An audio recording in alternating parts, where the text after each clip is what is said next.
Olá, boa noite. O programa de hoje traz à tona uma dura realidade vivida no mundo e que parece distante de todos nós, mas que pode estar bem ao lado. É o trabalho escravo.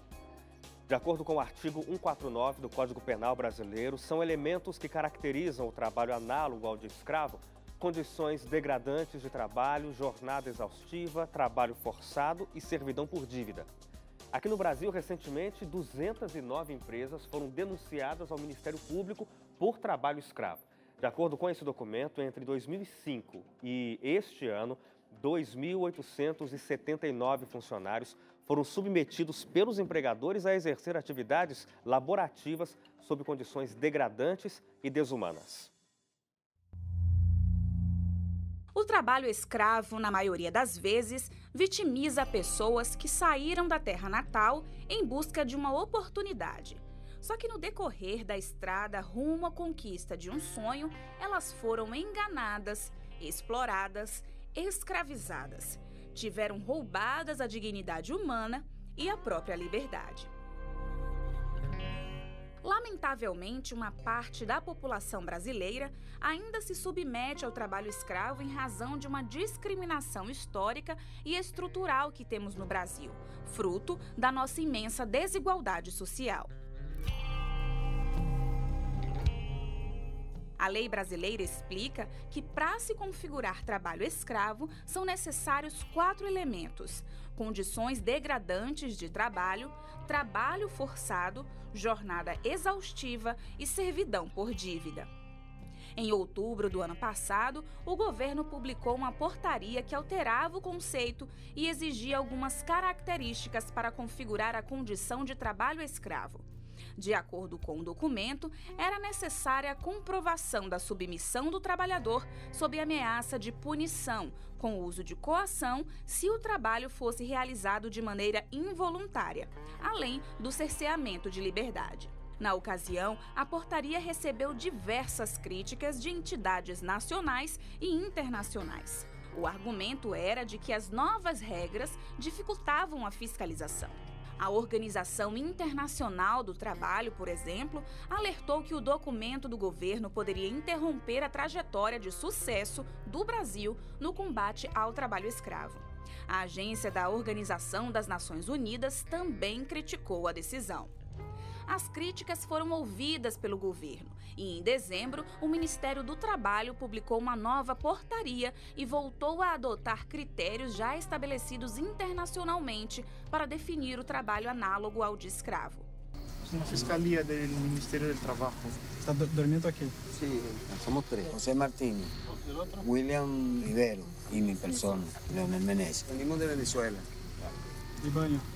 No banho, por aí para monte. Água para banho, beber, todo.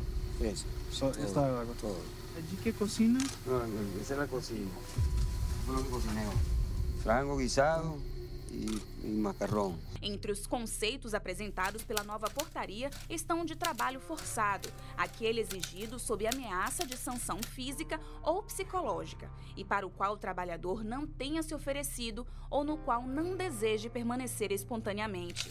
O de jornada exaustiva, toda forma de trabalho, de natureza física ou mental, que por sua extensão ou por sua intensidade acarrete violação de direito fundamental do trabalhador, notadamente os relacionados à segurança, saúde, descanso e convívio familiar social.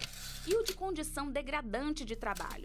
A lei diz que é qualquer forma de negação da dignidade humana pela violação de direitos fundamentais do trabalhador, notadamente os dispostos nas normas de proteção do trabalho, de segurança, higiene e saúde do trabalho. Dados do Ministério do Trabalho mostram que de 1995 a 2017, mais de 50 mil pessoas foram libertadas do trabalho análogo ao de escravo. Entre os estados, o Pará é o que tem o maior número de trabalhadores resgatados. Só lá já foram encontradas quase 10 mil pessoas. Depois vem o estado do Mato Grosso e, em seguida, Goiás. A ONG Repórter Brasil, que milita contra o trabalho escravo, fez um levantamento do perfil desses trabalhadores. Segundo a entidade, 95,5% das pessoas resgatadas são homens. Do total, 33% são analfabetos e 39% chegaram a cursar apenas os primeiros anos do ensino fundamental.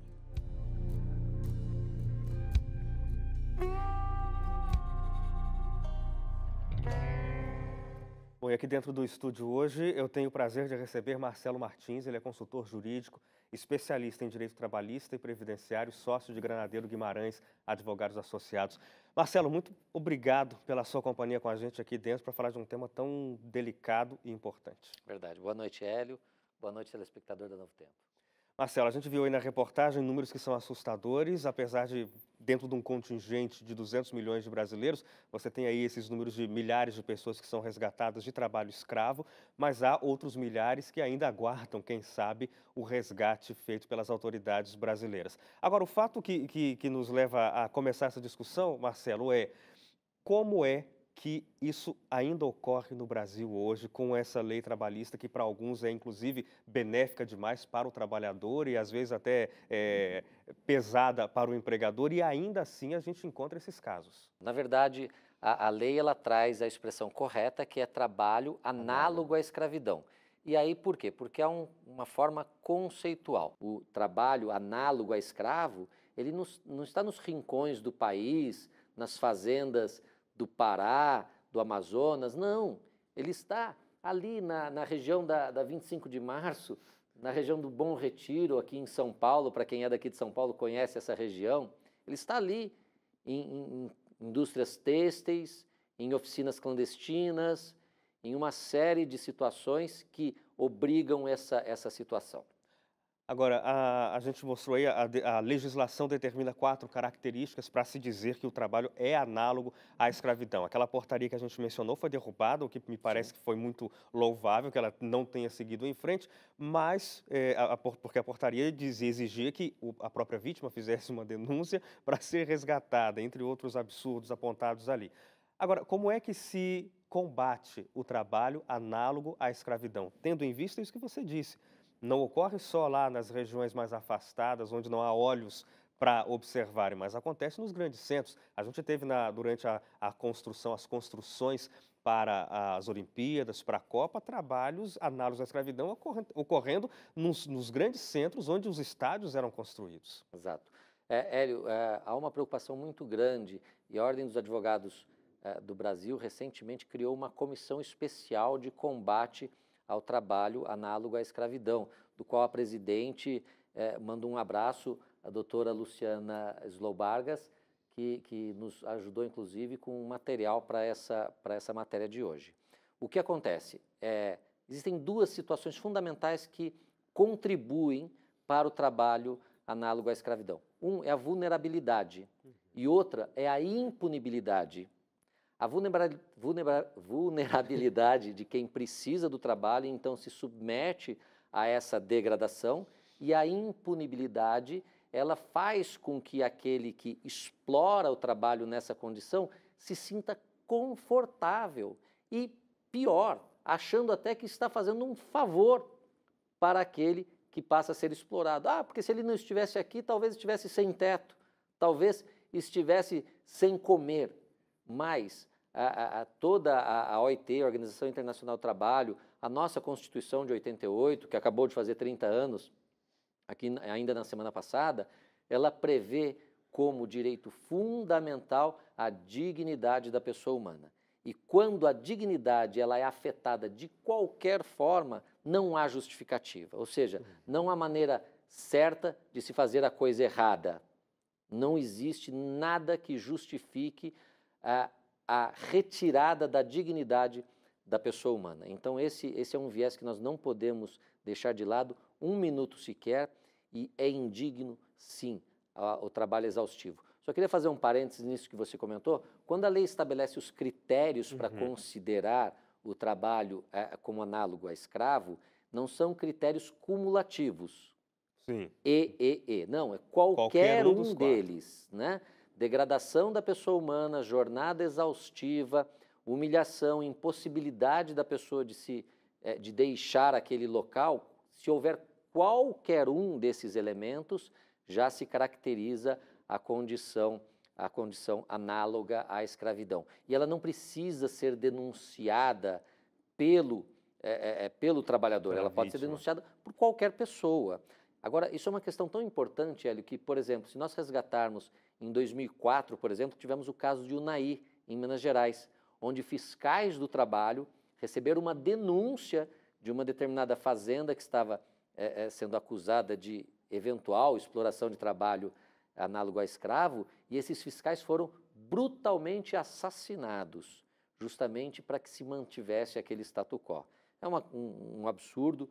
Felizmente, está havendo um combate, sim, mas se nós pensarmos em termos de número, no mundo ainda há uma estatística de aproximadamente 2,1 milhões de trabalhadores nessa condição. Ou seja, 10% da população do Brasil seria escravo ou trabalhando em condição análoga a escravo. É um número muito grande, o qual nós temos que combater. E nós combatemos com a denúncia, nós combatemos com políticas que permeiem o trabalho regulamentar, o trabalho não informal, o trabalho fiscalizado, a dignidade da jornada de trabalho, a permissão de que haja um gozo para o descanso, para o desfrute do trabalhador, essas condições. Isso acontece de forma muito frequente. Existem empresas que investem e incentivam seus trabalhadores a terem condições dignas, até o ponto de vista de dizer o seguinte: olha, você tem que ter uma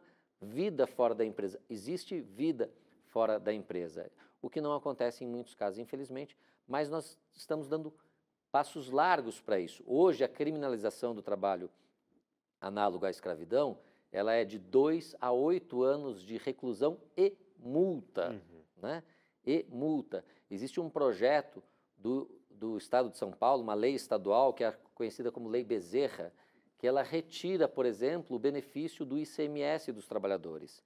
Existe um outro projeto de lei que tramita no Senado que retira a propriedade rural daquele que for flagrado usurpando da vida humana através do trabalho análogo a escravo. Então, são políticas que se iniciaram aí a partir do meio da década de 90 e vem se implementando no dia a dia dos nossos trabalhos. Até recentemente, um caso de navio de passageiros, esses cruzeiros transatlânticos super sofisticados, com vários trabalhadores nessa condição, com jornada de 16, 17 horas diárias, sem condições de trabalho e com seus passaportes retidos. E qual era a falácia? Qual era a promessa? Olha, você vai trabalhar aqui, você vai conhecer diversos países, vai aprender diversos idiomas, e aí cai naquela música da década de 80. Entrei de gaiato no navio. Né? E sobrou para ele só para limpar o convés e o corrimão. E sequer desembarcar quando chegava em algum... Em 13 de maio de 1888, a Lei Áurea aboliu a escravidão no Brasil. Até então, o Estado brasileiro tolerava a propriedade de uma pessoa sobre a outra. Só que a partir da Lei Áurea, essa conduta não era mais reconhecida pela legislação do país. Só que mesmo depois de 130 anos, a realidade de alguns trabalhadores mostram que ainda existe um resquício da trajetória escravocrata que existiu no Brasil. O trabalho análogo ao de escravo não está relacionado apenas à ausência de liberdade. Ele dilacera todo e qualquer sinal de dignidade da pessoa. A luta contra o trabalho escravo não é só no Brasil. Na Argentina, uma ONG atua no combate desse tipo de atividade em empresas do setor têxtil. Segundo a instituição, mais de 80% das fábricas em Buenos Aires são clandestinas e 30 mil pessoas estão sendo exploradas. As máquinas de costura apreendidas são usadas pelas próprias vítimas, que se organizam para formar uma cooperativa. A nossa reivindicação é para que sejam apreendidas as máquinas. Assim, as pessoas que se beneficiaram explorando e traficando pessoas terão de pagar com os bens. Queremos que os criminosos paguem o prejuízo que causaram nas vítimas. que paguen el resarcimiento que les corresponde a las víctimas. Através da cooperativa, os trabalhadores têm melhores condições de vida, principalmente os trabalhadores que chegam da Bolívia. Olga é uma dessas pessoas que foram submetidas ao trabalho análogo ao de escravo.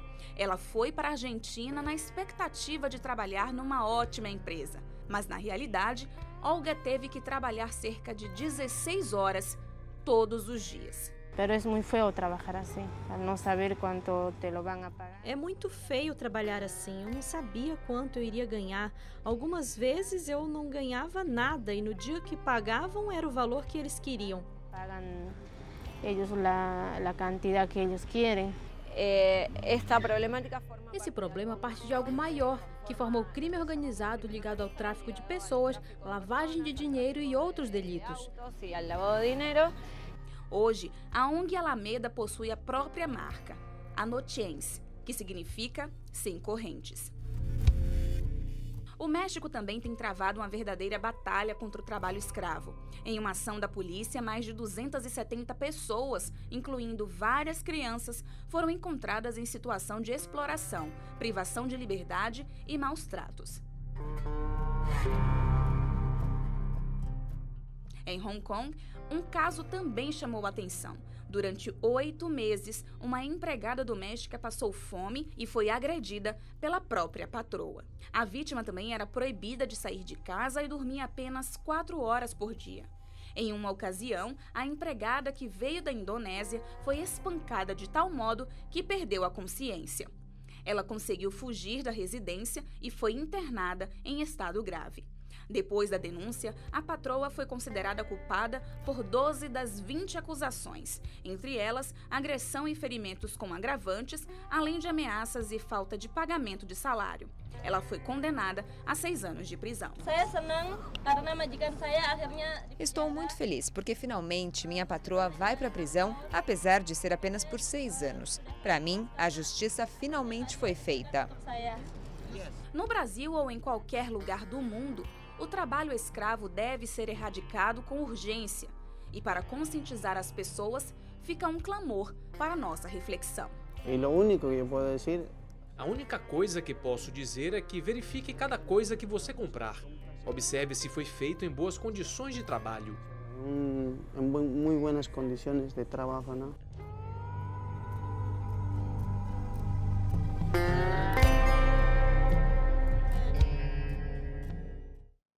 E aqui no estúdio hoje, nosso convidado é Marcelo Martins, consultor jurídico, especialista em direito trabalhista. Marcelo, existem outras formas de degradação do trabalho, falando aqui do Brasil, do trabalhador, que não talvez o coloque na situação de análogo a escravo, mas que de alguma forma tira um pouco da sua dignidade? Eu digo talvez até pessoas que não trabalhem mais do que o horário que é determinado em lei, que possa sair e voltar e que receba algum tipo de ordenado, mas de alguma forma o trabalho tem se precarizado? Veja só, Hélio, essa preocupação ela é tão grande que até a forma de você introduzir esse assunto, ela é cuidadosa, né? E óbvio que isso não é uma crítica, muito pelo contrário, é um bom sinal. Você fala assim, olha, será que algum tipo de degradação?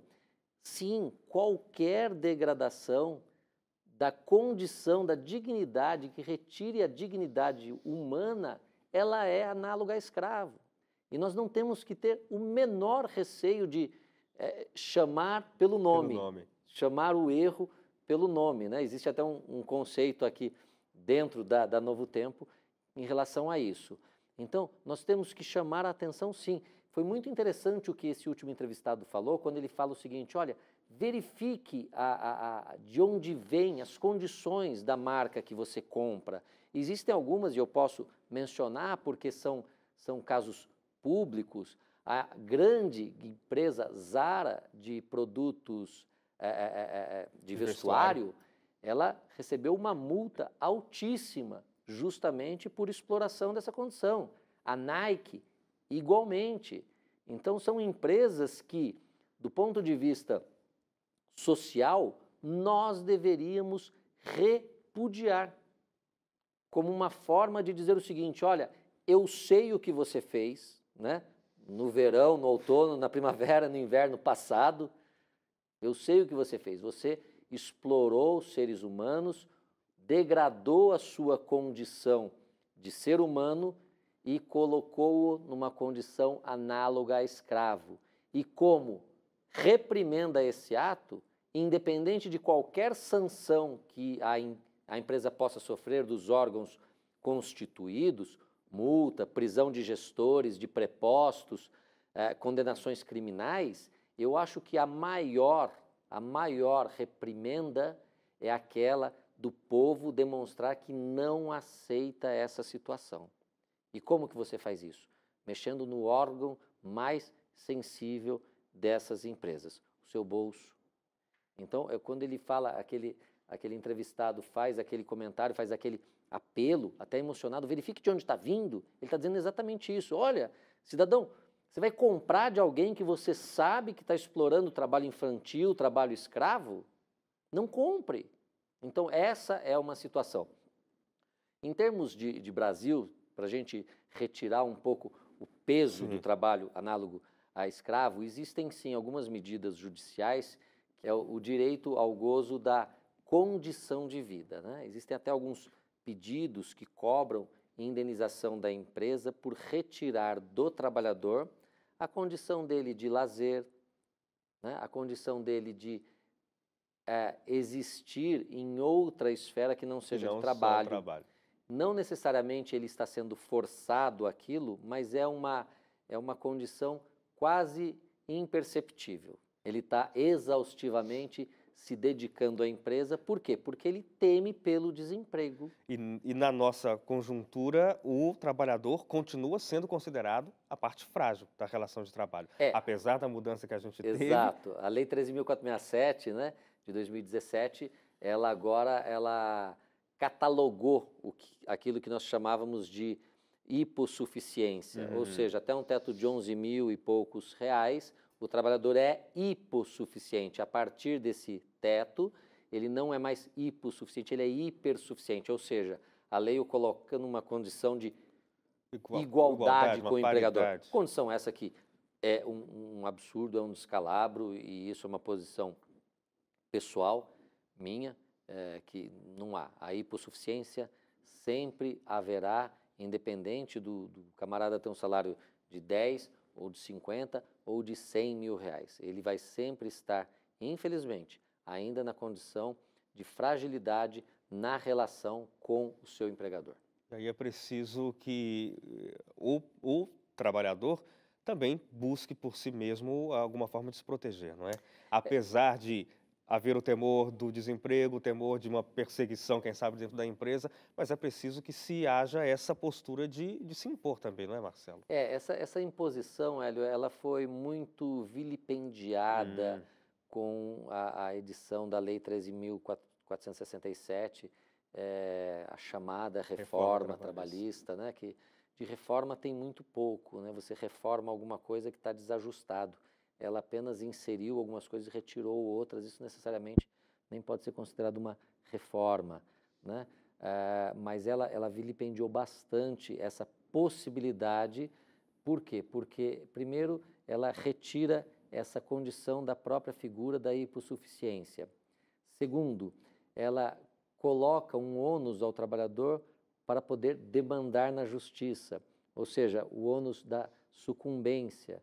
Então, a pessoa, às vezes, ela já fica com aquele temor, se eu não ganhar, ou se eu não provar, ou se o juiz simplesmente achar que aquilo não está dentro do conjunto dele, juiz, de violações, eu não vou ter condições.